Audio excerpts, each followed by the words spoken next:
کشمیر کشمیر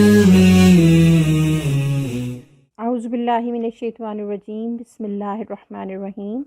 وما لکم لا تقاتلون فی سبیل اللہ والمستضعفین من الرجال والنساء والولدان الذین یقولون ربنا اخرجنا من هذه القریۃ الظالم اہلها واجعل لنا من لدنک ولیا واجعل لنا من لدنک نصیرا۔ صدق اللہ العظیم۔ قائد اعظم محمد علی جناح نے کشمیر کو پاکستان کی شہرک اور وجود پاکستان کے لیے ناگزیر قرار دیا، مگر بھارت نے گزشتہ 7 دہائیوں سے فوج کشی کے ذریعے کشمیر پر غاصبانہ تسلط قائم کر رکھا ہے اور مسلمانوں کی اکثریت کو اقلیت میں بدلنے کے لیے ظالمانہ ہتھ کنڈے استعمال کر رہا ہے۔ متنازع علاقے کی حیثیت میں کشمیر کو بھارتی آئین میں آرٹیکل 370 اور 35A کے تحت خصوصی حیثیت حاصل تھی۔ کشمیر کا الگ سرخ پرچم تھا۔ حکومت کو مقامی طور پر قانون سازی کا حق تھا، مگر 5 اگست 2018 کو بھارت نے کشمیر کا خصوصی تشخص اور شناخت ختم کر دیے۔ اس کا آئین و قوانین اور پرچم سب ضبط کر لیے گئے، مگر 8 لاکھ بھارتی فوج نہتے کشمیریوں کے جذبہ جہاد اور شوق شہادت کو سرد نہ کر سکی۔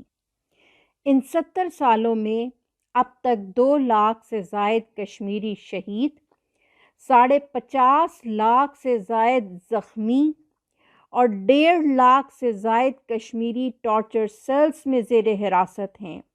10,000 سے زائد جوان لاپتہ ہیں، جبکہ 23,000 خواتین بیوہ اور 12,000 خواتین کی بے حرمتی کی گئی ہے۔ 40,000 کشمیری مرد اور خواتین ہجرت پر مجبور کر دیے گئے ہیں، جبکہ 1.5 لاکھ بچے اور بچیاں یتیم ہو چکے ہیں۔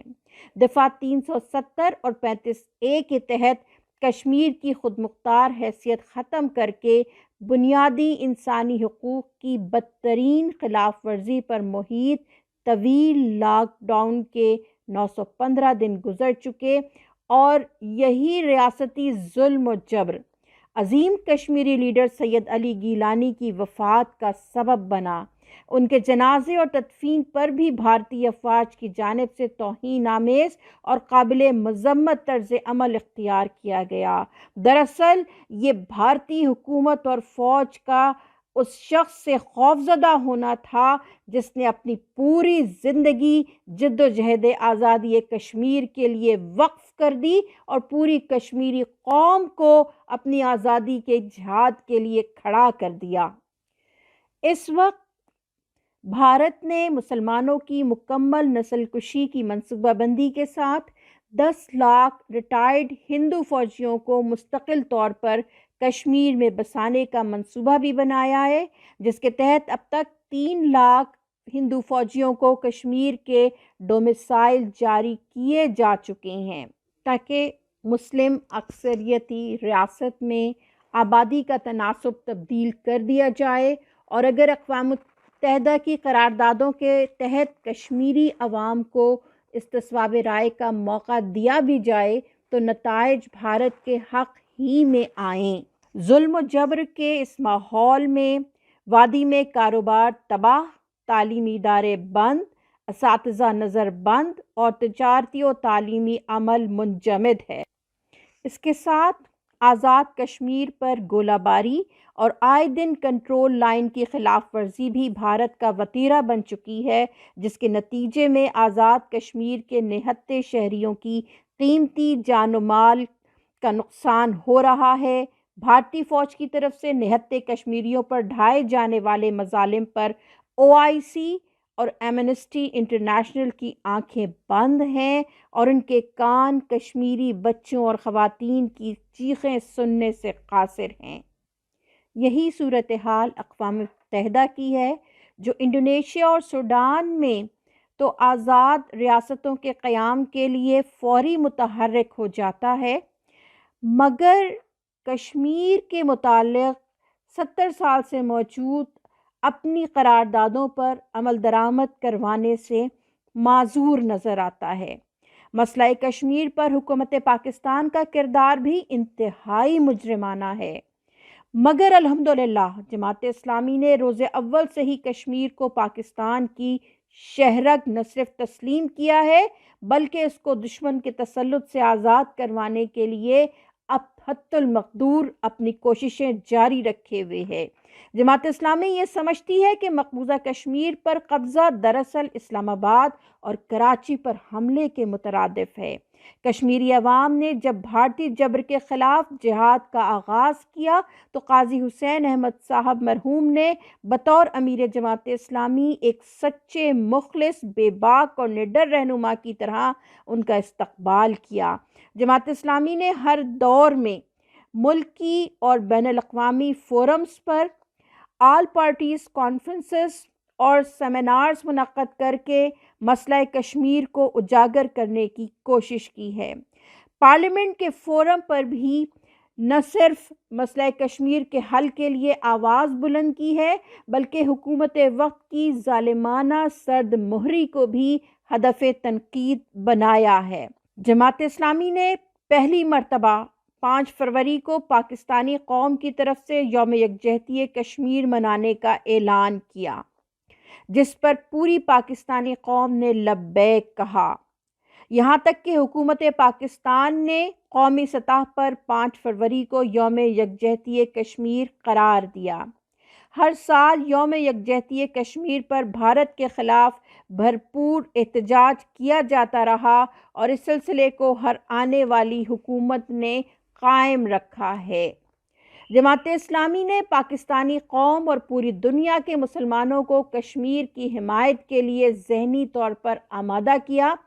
سینیٹر سراج الحق صاحب نے سینٹ میں ہمیشہ کشمیر کے مسئلے کو پہلی ترجیح پر رکھا اور تحریک آزادی کے لیے کشمیری قائدین کی قربانیوں کو ہمیشہ ہم سلام پیش کرتے رہے ہیں۔ آج بھی ہم اس بات کا عزم رکھتے ہیں کہ جد و جہد آزادی کشمیر کے عظیم رہنما سید علی گیلانی کا خواب کشمیر بنے گا پاکستان انشاءاللہ ضرور شرمندہ تعبیر ہوگا۔ ان کا یہ نعرہ کشمیر کی آزادی تک کشمیر اور پاکستان کی فضاؤں میں گونجتا رہے گا۔ حلقہ خواتین جماعت اسلامی پاکستان اس موقع پر 5 فروری یوم یکجہتی کشمیر پر مطالبہ کرتی ہے کہ بھارت کشمیر میں لاک ڈاؤن کے ذریعے انسانی حقوق کی ایسی بدترین پامالی کا مرتکب ہو رہا ہے جس کی مثال تاریخ میں نہیں ملتی۔ اقوام عالم اور انسانی حقوق کمیشن یہ قتل عام رکوانے میں اپنا متوقع کردار ادا کریں۔ کشمیر پر نیشنل ایکشن پلان ترتیب دینے کی فوری ضرورت ہے۔ پوری دنیا میں پاکستان کے سفارت خانوں میں اسپیشل کشمیر ڈیسک قائم کیے جائیں۔ کشمیر کے مسئلے پر نائب وزیر خارجہ کی تعیناتی ہونی چاہیے۔ یہ ہمارا حکومت پاکستان سے مطالبہ ہے کہ سید علی گیلانی رحمۃ اللہ علیہ کی سوانح حیات کو نصاب تعلیم کا حصہ بنایا جائے۔ گزشتہ 70 سالوں کے اندر کشمیر میں آگ اور خون کے جاری کھیل کو فوری بند کروایا جائے اور اس کے لیے راست اقدام اختیار کیا جائے۔ کشمیر پر 3rd آپشن کا حوالہ امریکہ کا دیا ہوا آئیڈیا ہے جو کہ محب وطن پاکستانی اور اہل کشمیر کے لیے قابل قبول نہیں ہے۔ حکومت کشمیر پر واضح پالیسی کا اعلان کرے اور عالمی سطح پر کشمیر کا مسئلہ ہر فورم پر اجاگر کیا جائے۔ ہندوستان کے فضائی آپریشن کو بحال کرنے کا اجازت نامہ فوری معطل کیا جائے۔ کشمیر پر کوئی بھی پالیسی مقبوضہ کشمیر اور آزاد کشمیر کی قیادت کی مشاورت کے بغیر نہ وضع کی جائے۔ حکومت کے مصنوعی اقدامات اور کشمیر ہائی وے کے نام کی تبدیلی قوم کو قابل قبول نہیں ہے۔ اقوام متحدہ مقبوضہ کشمیر میں گزشتہ 715 دن سے جاری منجمد کاروباری اور تعلیمی نظام کا نوٹس لے اور روزگار کے نظام کی بحالی اور تعلیمی نقصان کے ازالے کے لیے اداروں کو فوری بحال کروایا جائے۔ اقوام متحدہ انسانی جانوں کے احترام اور تقدس کے حوالے سے قانون کو مسلمان اور غیر مسلم ممالک کے لیے یکساں قابل عمل بنائے۔